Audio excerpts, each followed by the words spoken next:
Welcome to an out of the box overview video. This week I have been playing Forlorn Few, which is a game by Knife Edge Games. They are a Brisbane company, so it's quite exciting for me because I'm based in Brisbane. And this is an exciting video because I'm using my new camera setup and I've got my two tables. So that gives me scope for doing bigger games and doing playthroughs of bigger games. This game is a 3 to 5 player. That being said, I have built a solo automata, which I will be doing in the next video that follows this. And I thought rather than doing a really big video where I explain the game and then I play through the automata, I'm going to split it. So this video, I'm going to go over the game itself and give you an overview of what's going to happen. And then in the second video, I will run through my 9-card solo automata based on the spaghetti western Good, Bad and Ugly, and you can see how it plays. And I've been enjoying it this week, so hopefully you'll find this interesting. Anyway, the game Forlorn Few is a game that's set in the Wild West of America, and things are a little bit shrunk because of the tables, but there is another. So the aim of the game is for your characters to go across the desert and get to, so I can pop this one out, New Haven, which is the destination. And as they go across these tiles, you flip them over and they have resource costs that you have to pay. And if you can't pay your resource costs in terms of food, water or lumber, you take damage, so you take ailments. Each player will have a player board. I've got 4 boards out, all set up for my 4-player game in the next video. Sorry about the throat. I've got a bit of a cold, so you might get a couple of coughs and sniffs. Hey, but you're not going to catch it from a video. So this is the Exiled Woodsman. This would be my player. They start with 4 companions, and they're basically your lives. So when your 4 companions are gone and you lose 1 more life, then you turn ravenous, which we'll talk about in a minute. You have a supply of resources that you can collect, and you can hold up to 6, more or less. Well, less is easy, but more you have to discard. And then you have a set of ailments on here, and when you pick up an ailment, when you pick up your 4th ailment, one of your companions dies. You can, during the game, sacrifice a companion, and that will clear off 4 of your ailments, but then you have to tag them in one of your ailment rows, which means you can take fewer ailments before companions are dying. So that's really risky. There's quite a bit of push-your-luck decision making in this game. But I'll stay on the character card. So the character card also has 1 weapon, 2 tools and a storage. We have a set of equipment cards that we draw during the game, and they get slotted in. In terms of the game itself, in terms of the play cycle, a game round is first determined by a season. And so the game has based on 4 seasons. So you get through summer, or spring, well actually it's probably spring, summer, fall, autumn and then winter. You flip over a card. So the first player flips over a card. This notes which resources or ailments get thrown in a draw bag, and you can draw from that at certain times of the game. Also, it modifies the map, and so the map in this case gets this one. It would get some water tokens put on there. If you land on a tile that has extras, you get those for free. Sometimes you get equipment cards, sometimes you get ailments. So that happens first. So there's only 12 of these for the 12 seasons, so that's a game timer. When that runs out, that is game over. If anyone is left in the desert, they're end of the game for them. So that's quite neat because that stops you camping. There's trading posts in here that are sometimes useful to camp at and get resources, but you can't spend too long there. Then in each game round, then each player has a turn. And then at the end of that game, once everyone's had a turn, then you pass the first player token to the next player, and then you draw another weather card, and that's your 12 game rounds. Within a turn, there are 4 phases. So there's a travel phase. You can travel to a new token, a new tile. You'd flip it up and it would say what the travel cost is. So this one is any 3 resources. So you just lose those resources. Done,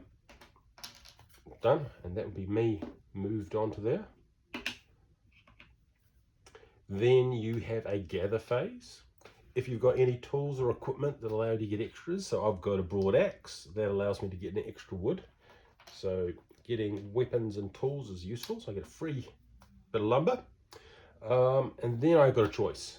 I can either gather from the resources that are marked on the tile. So different tiles have, so that one's only got food and water.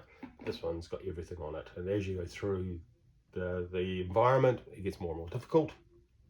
If I decide to gather, I get to roll a dice.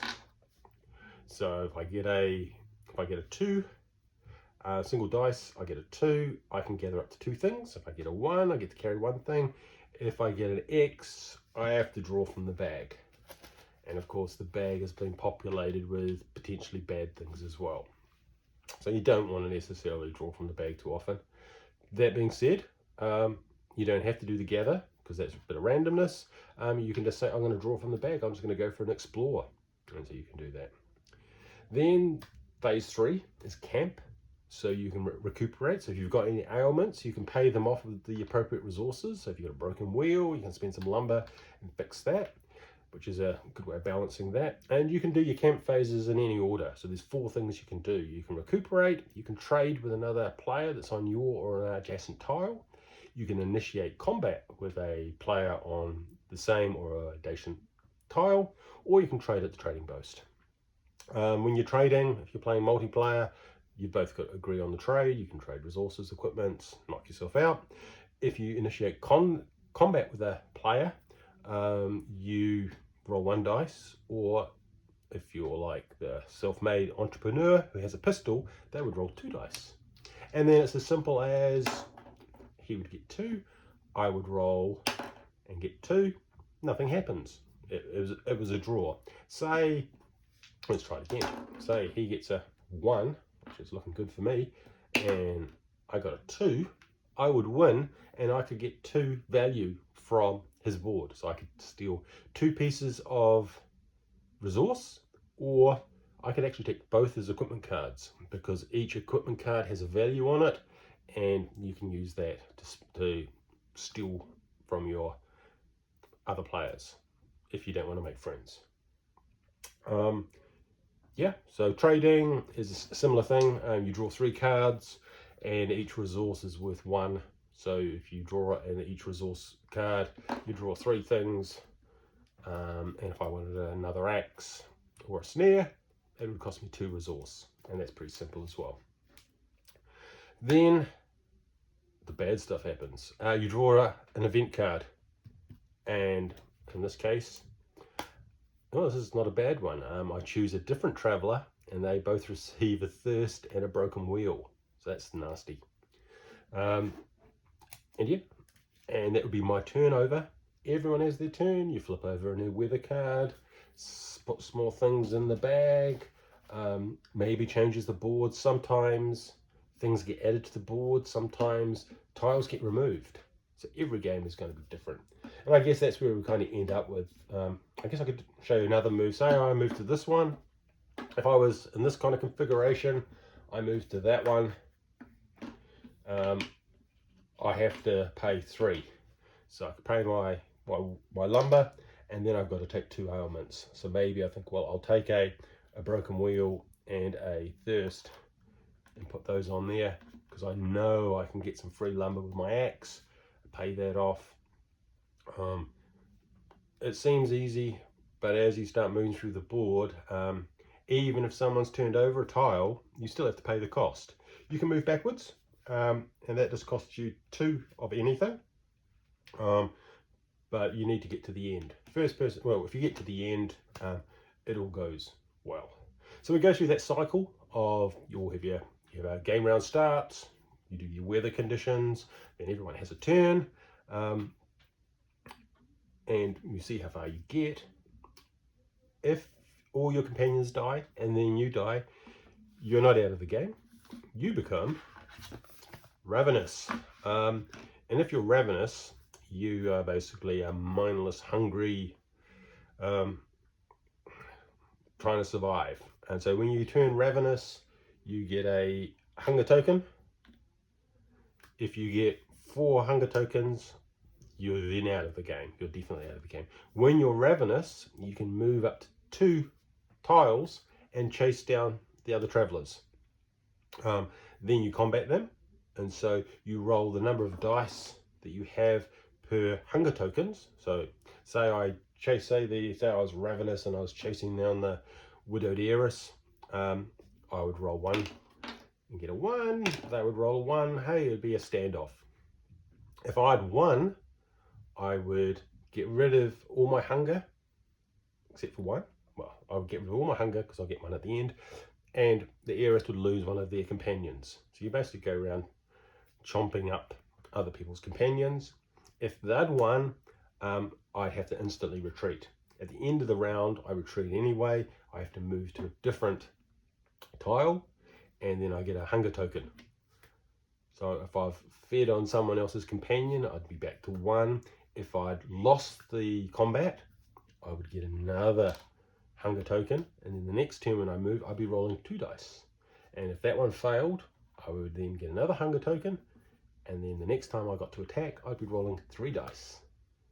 So they get more and more ravenous, and then on the 4th one, I would perish. If you're ravenous, you cannot go into a trading post or a town. So there's some of these tokens have got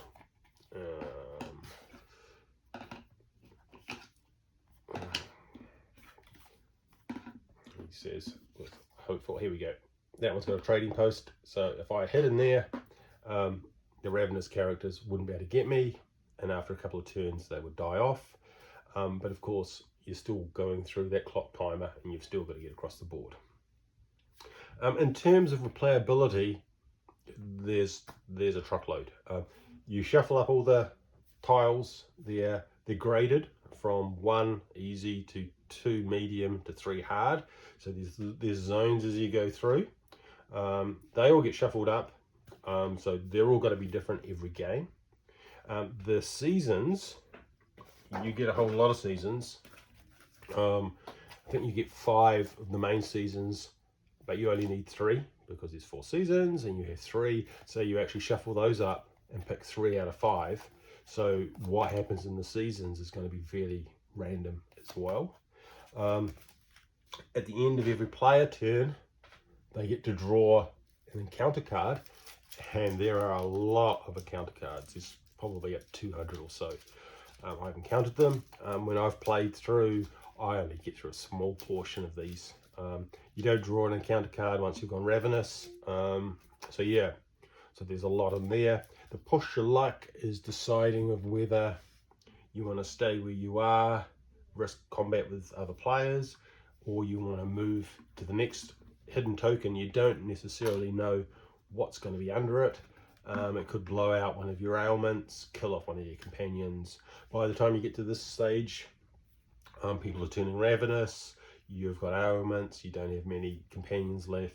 It gets really stressful.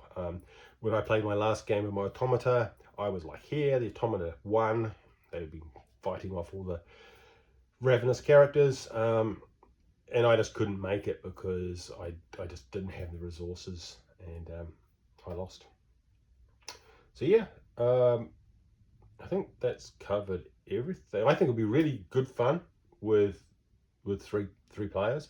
Like I say, I've built a solo automata, and I'm going to do that in the next video. I'm going to reset this. Yeah, so if you want to see the playthrough, dial up the next one. See you there.